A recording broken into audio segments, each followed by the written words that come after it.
I know what the next remake will be. Now let me explain. So, a lot of people constantly question, okay, what's the next remake? And it's based on feeling alone when it comes to their predictions.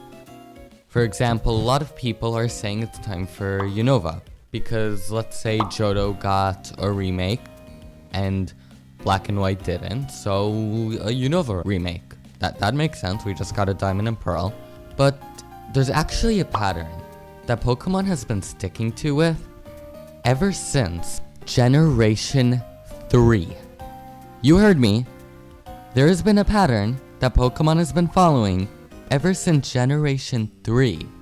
And yet no one has figured it out yet. I'm honestly baffled that I'm the only one who's noticed this pattern, but today I will share it with you all.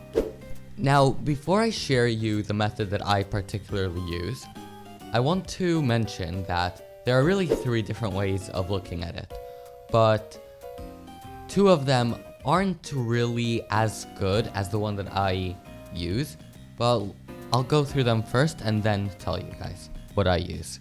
And then I'll tell you guys the 3rd method. So the first method is simply, what order have the games come out? For example, with Generation 3, we got Generation 1 remake, or Kanto remakes. And you could think of that as, okay, well, those are the first games in the series, so the first remake will naturally be those first games that have ever been made. And then in Generation 4, you get Generation 2 remakes, right? The order of which the games were released.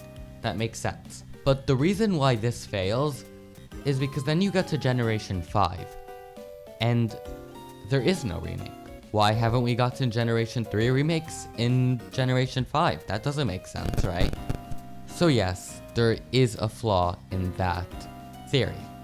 And now, the second method would be multiplication by 2. But again, there is a flaw, but let me first give you an example. 4 times 2 is 8.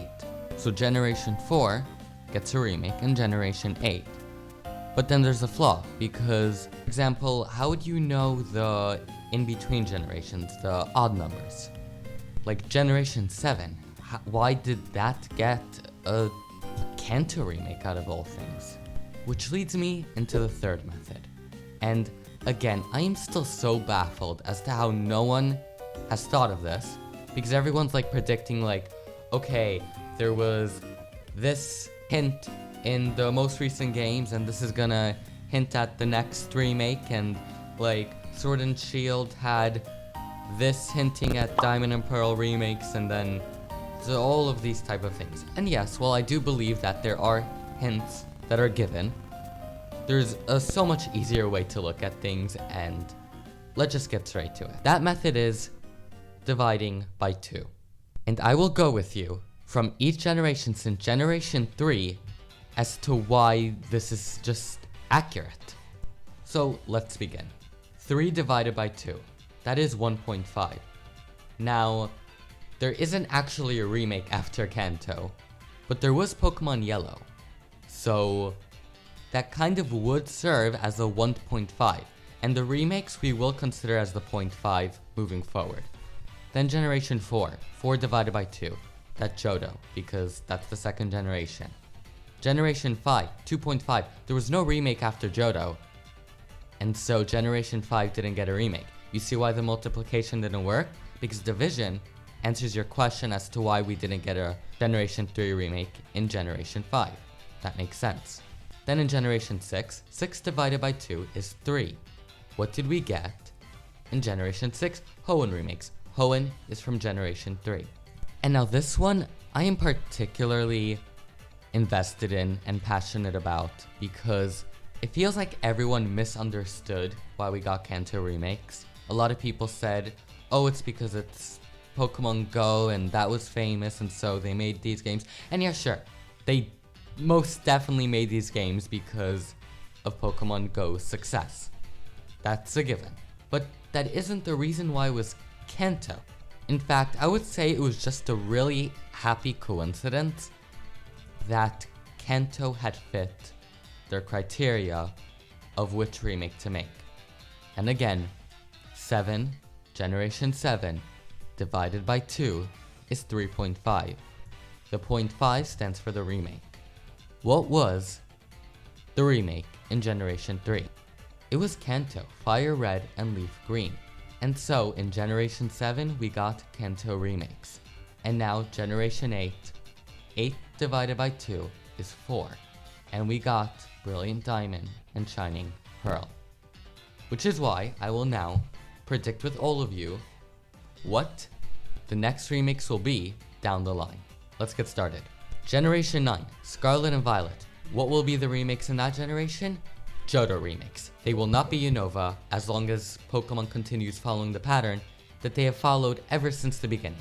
Again, it's all possible that this is like just really coincidental, but I don't think so. And I think it'll just be further proven if we do get Johto remakes. And is why I don't think that we will actually be getting Unova remakes that everyone seems to think that we'll be getting. And no, the Chinese music video is not foreshadowing any Johto remake, I'm sorry. But either way, Generation 10 we will be getting Unova remakes because 10 divided by 2 is 5. Generation 11, maybe the odd one out, or maybe they'll try doing like something different. I think that's also a possibility, like similar to what Legends did. Generation 12 will be Kalos remakes. Generation 13 will be Hoenn remakes. Generation 14 will be Alola remakes. Generation 15 will be Kanto remakes. I know, again. Generation 16 will be Sword and Shield remakes. Generation 19 will be Sinnoh remakes.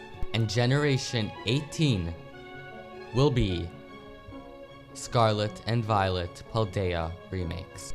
And oh wait, Generation 19 will be Johto remakes. Generation 20 will be Unova remakes. Okay, at this point I'm getting in over my head and it's possible I made a mistake at this point, but you get the point. Either way, it's pretty easy to predict what the next remakes will be, and I'm really interested to see if this theory will hold up in the upcoming next years. I genuinely think it will, unless Pokemon changes something, which at this point is entirely possible because we're reaching Generation 10 and, you know, that could just end up changing things up. But either way, as much as people want to think that Kanto is just getting that much love from Game Freak because they just want to push Kanto into everything, as in the remakes, that's not really the case. It just because Kanto was the first game that it fit this formula a bit too well, and so it happened several times. What do you guys think of this theory, and do you think it's true, and do you think it will still uphold in the future? Let me know what you guys think in the comments below. Thank you for watching, and bye!